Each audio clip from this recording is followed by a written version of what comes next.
Hello everyone, welcome back to my channel. I hope you all are doing well.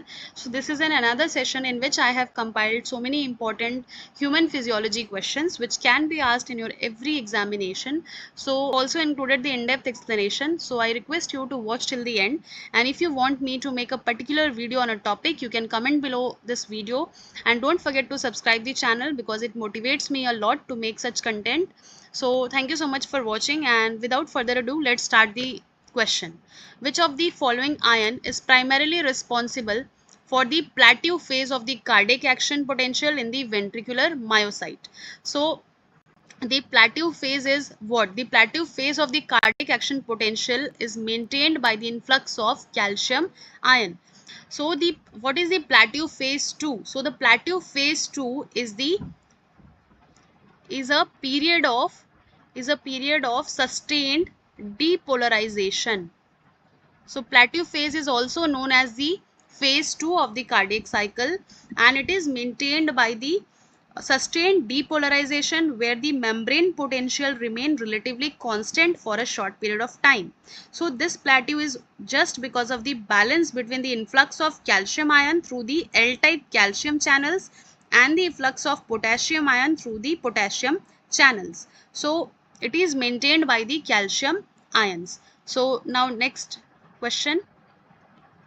What is the main factor responsible for the oxygen unloading at tissues from haemoglobin?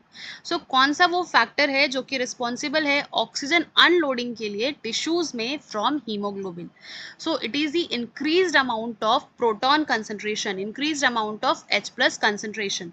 So this is known as the Bohr effect, which explains that the increased amount of H+ and CO2 at tissues decreases hemoglobin affinity for the oxygen and thereby facilitating it release. यानी कि जैसे ही H+ का concentration बढ़ रहा है, यानी कि acidity बढ़ रहा है, एसिडिक कंडीशन बढ़ रहा है, देन उसमें क्या होता है, जो हीमोग्लोबिन की एफिनिटी है हमारे टिश्यूज के साथ में, वो क्या होता है, वो डिक्रीज होते जाता है. Therefore it releases the bind oxygen. So इसका राइट आंसर क्या है? Increase H+ concentration. Now, which of the following increases glomerular filtration rate? So, इनमें से कौन सा glomerular filtration rate को increase करता है? So, जो glomerular filtration rate है, it is the measure of how well your kidneys are filtering waste and excess fluid from your body. यानी कि GFR क्या बताता है कि कितने अच्छी तरीके से आपके किडनीज परफॉर्म कर रहे हैं, अपना फंक्शन अच्छे से कर रहे हैं. उनका फंक्शन क्या होता है? In removing the excess of fluid from your blood and removal of waste. So it is very essential to check your kidneys function test. Like GFR हमेशा आपका डॉक्टर बोलेगा आपको डायग्नोस करने के लिए whenever you are having a some sort of kidney disease. So कौन सा increase करता है GFR? The constriction of afferent arteriole. That is the option C. Constriction of afferent arteriole increases the GFR. And how it increases? By increasing the glomerular capillary pressure. Now moving on to the next question. So the next question is, the major neurotransmitter at the neuromuscular junction is what? Dopamine, norepinephrine, acetylcholine or glutamate? So acetylcholine is the primary neurotransmitter released by the motor neurons to trigger the muscle contraction. So जितने भी neurotransmitters हैं उनमें से question बहुत ज़्यादा आता है. सो अगर हम लोग बात करें एसिटिलकोलिन की, so acetylcholine is a neurotransmitter which of the nervous system acting as a chemical messenger that facilitate communication between the neurons. So ये न्यूरॉन्स के कम्युनिकेशन का सिग्नल हमें देता है, and also it act between the neurons and other specialized cell like the muscle cells.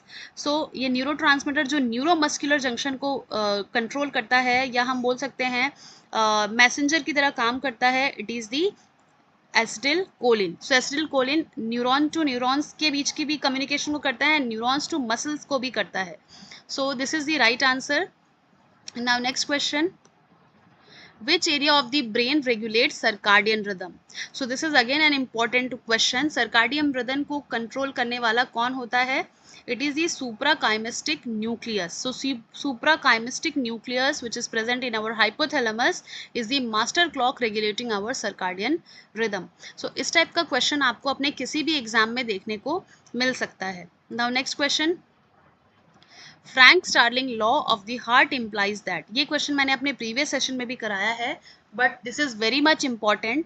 Frank Starling law क्या होता है? It is, so Frank Starling law जो है ये होता है हार्ट के लिए applicable. This law is for heart and we can, and Frank Starling law क्या होता है? This law describes the relationship between the volume of the blood in the ventricles, that is the preload and the force of contraction, that is the stroke volume. यानी कि हमारे ventricles में कितना blood है and stroke volume के साथ में इसका रिलेशनशिप है. ये लॉ इन दोनों के बीच में ही बताता है. सो फ्रैंक स्टार्लिंग लॉ क्या बताता है? It tells about the stroke volume which will increases with end diastolic volume. कहता है ये लॉ ये कहता है कि स्ट्रोक वॉल्यूम जो है वो इंक्रीज होता जाएगा with the end diastolic volume. यानी फ्रैंक स्टार्लिंग मैकेनिज्म क्या कहता है? इंक्रीज्ड स्ट्रेच या फिर प्रीलोड, यानी वॉल्यूम्स, यानी हमारी वेंट्रिकल में ब्लड का volume will increase the force of contraction, thus raising stroke volume. So this is the again important one. Which hormone does not require a second messenger for action? Epinephrine, insulin, thyroxine, glucagon. So इनमें से odd one out क्या दिख रहा है? Glucagon, insulin, epinephrine, thyroxine. Thyroxine is the right answer for this question because इनमें से किसी second messenger की जरूरत नहीं पड़ेगी अपने function के लिए. It is the thyroid hormone via the nuclear receptor. यानी कि हम ऐसे लिखते हैं TRS, thyroid hormone nuclear receptor. So जो हम टीआर अल्फा या टीआर बीटा की बात करते हैं जो कि है thyroid hormone nuclear receptor, they are the crucial protein that mediate the action of thyroid hormone within the cell. So ये जो होते हैं these receptors are ligand dependent transcription factor. They regulate the gene expression after the thyroid hormone binds to them, and they are the part of large nuclear receptor superfamily which include receptor for steroid hormones and other signaling molecule. यानी कि अगर हम लोग steroid receptors की भी बात करते हैं सो कौन सा आ जाता है? It is the thyroxine. So it acts via the nuclear receptor, not the second messengers, and other act via ji protein और रिसेप्टर टायरोसिन काइनेजेस. ये जो ऊपर के दो हैं एंड ये glucagon, they all act via ji protein जिसमें second messenger की जरूरत पड़ती है, and also the receptor tyrosine kinase RTK इस पाथवे के थ्रू काम करते हैं. Now next question. So the next question is, what causes the thirst sensation? क्यों हमें प्यास लगती है? Increased blood glucose, decreased aldosterone, increased osmolality of plasma, increased blood volume. So we feel thirsty because of the increased osmolality of plasma. So there are osmoreceptors in the hypothalamus which detect high plasma osmolality and stimulate thirst and ADH release. इस type के questions आपको human physiology से देखने को मिल सकते हैं. सो thirst क्या है? थर्स्ट इज अ सेंसेशन जिससे हमें पता चलता है कि हमारी बॉडी को वाटर की नीड है. So it is triggered when your body detects a decrease in water volume or an increase in the concentration of substances in your blood.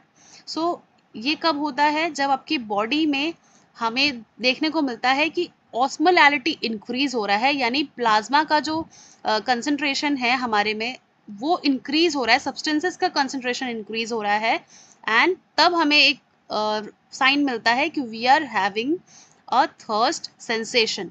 सो उस टाइम पे ही एडीएच रिलीज होता है एंड इस तरह से हम डिटेक्ट कर पाते हैं that we are facing the dehydration in our body. So the right answer is increased osmolality of plasma. Now next question. So the next question is, what is respiratory quotient for fat metabolism? So respiratory quotient क्या होता है? It is the CO2 produced upon the oxygen consumed. So for fat it is lower, it is 0.7 because more oxygen is needed per molecule of CO2 produced. So fat के लिए कितना होता है? RQ fat के लिए होता है 0.7. So respiratory quotient से भी questions आते हैं. सो ये सारी चीज़ें जितने भी हैं आज के सेशन में जो भी मैं बता रही हूँ वो हमेशा ह्यूमन फिजियोलॉजी से पूछे जाने वाले क्वेश्चन है, चाहे आप CSIR बी सेक्शन की बात करें या फिर किसी भी अदर एग्जाम्स की बात करें. अगर हम लोग RQ की बात करें तो RQ का फॉर्मूला क्या होता है? Volume of CO2 evolve upon volume of O2 consume. So हमेशा वो फैट के लिए कम होता है because oxygen is more required than the CO2 produced. अगर हम लोग कार्बोहाइड्रेट की बात करें तो कार्बोहाइड्रेट का कितना होता है? It is 1 for the carbohydrate. And अगर हम लोग फैट्स की बात करें तो फैट्स का 0.7। एंड अगर हम लोग प्रोटीन्स की बात करें तो प्रोटीन्स का कितना होता है 0.8। एंड ऑर्गेनिक एसिड्स की बात करें, ऑर्गेनिक एसिड्स की बात करें तो it is always more than 1। So anaerobic respiration की बात करें तो एनारोबिक रेस्पिरेशन में ऑक्सीजन तो होगा ही नहीं, so then it is infinity. So इस टाइप के क्वेश्चंस भी आपको देखने को मिल सकते हैं। Now next question, Broca's area is involved in what? Visual perception, language comprehension, motor speech production, auditory processing. So Broca's area क्या होता है ये आपको पहले जानने की ज़रूरत है। So Broca's area is an important in human physiology. Broca's area क्या होता है? It is the region in the frontal lobe of the brain, primarily in the left hemisphere.